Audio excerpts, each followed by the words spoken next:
करना ही होगा और इसका विनिवेश करना ही होगा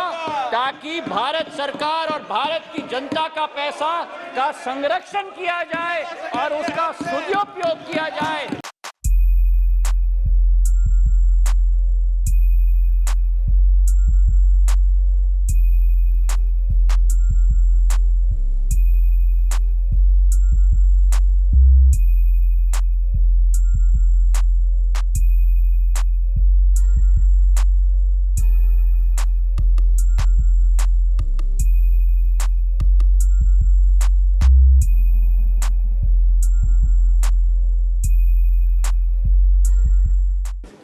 दो 2005-06 में जिस एयर इंडिया की कैपेबिलिटी केवल 14 करोड़ की मुनाफे की थी, उस एयर इंडिया के द्वारा 68 एयरक्राफ्ट बोइंग की खरीदवाने का मसौदा पे हस्ताक्षर किया गया और 43 एयरक्राफ्ट एयरबस से। जिस कंपनी की क्षमता 15 करोड़ रुपए मुनाफे की हो,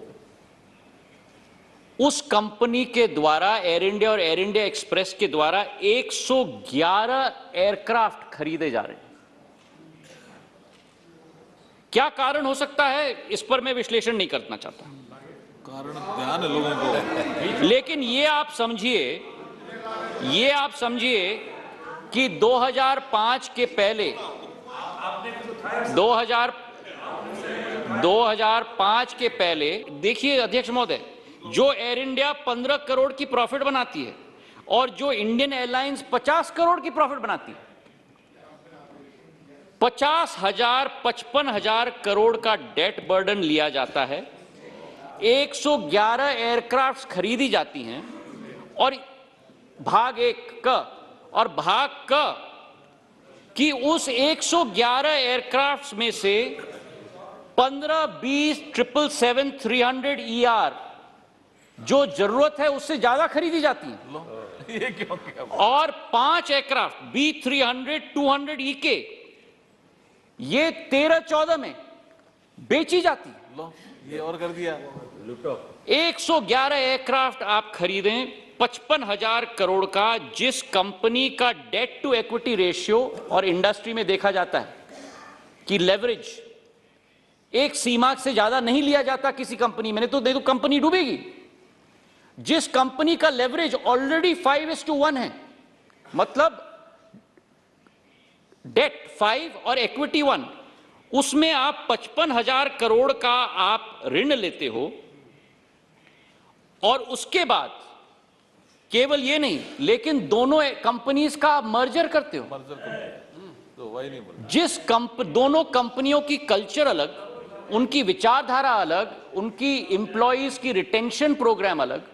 उन दोनों कंपनीज को आप मर्ज करते हो, तो जो दो कंपनीज प्रॉफिट मेकिंग कंपनीज थी 2005 में, जिस साल मर्जर किया गया उस साल से 3,300 करोड़ का लॉस बनाने की शुरुआत की गई। और हर वर्ष 2007-08 से अध्यक्ष महोदय, अब देखिए अध्यक्ष महोदय,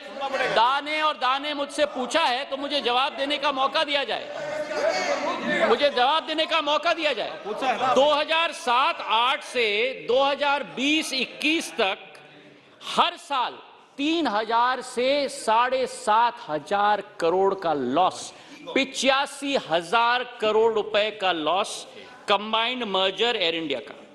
acquisition of 111 aircraft, return sale of 5 B300 aircraft,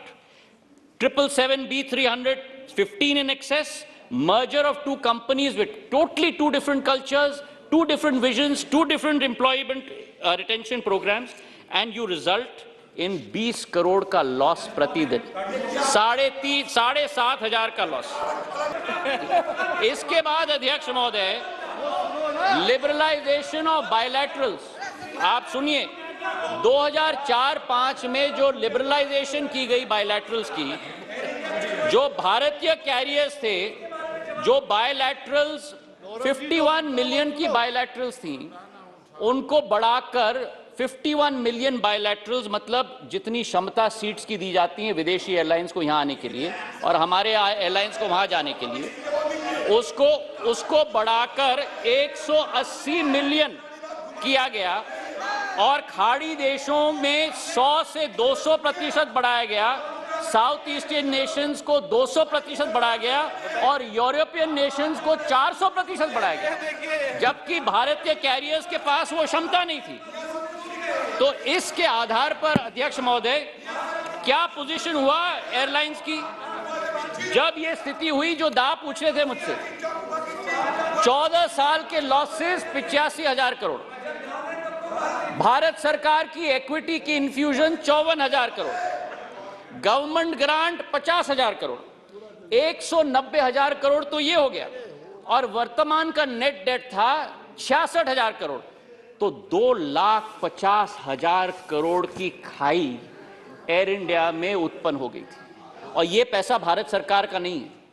ये पैसा भारत के 135 करोड़ जनता का पैसा है। और हमारे प्रधानमंत्री ने निर्णय लिया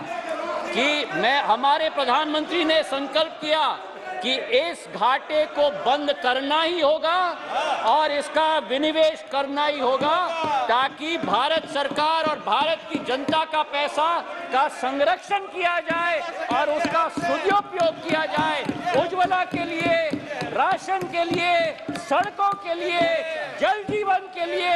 आम जन के लिए। और इसलिए अध्यक्ष महोदय, इस कंपनी का विनिवेश किया गया। जो प्रेमचंद्रन जी ने बहुत महत्वपूर्ण मुद्दा उठाया था और दास साहब ने उठाया था कि जो हमारे कर्मचारी हैं उनकी स्थिति क्या है,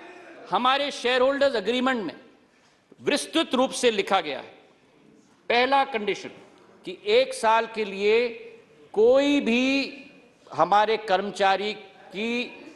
को फायर नहीं किया जाएगा, उनको रिटेन किया जाएगा 1 साल के लिए। 1 साल के बाद अगर किसी को रिटेंशन से हमें हटाना है तो केवल वीआरएस स्कीम के आधार पर किया जाएगा, उसके अलावा नहीं। जहां तक मेडिकल की बात प्रेमचंद जी ने कहा, मेडिकल फैसिलिटीज रिटायरिंग और रिटायर्ड एम्प्लॉयज की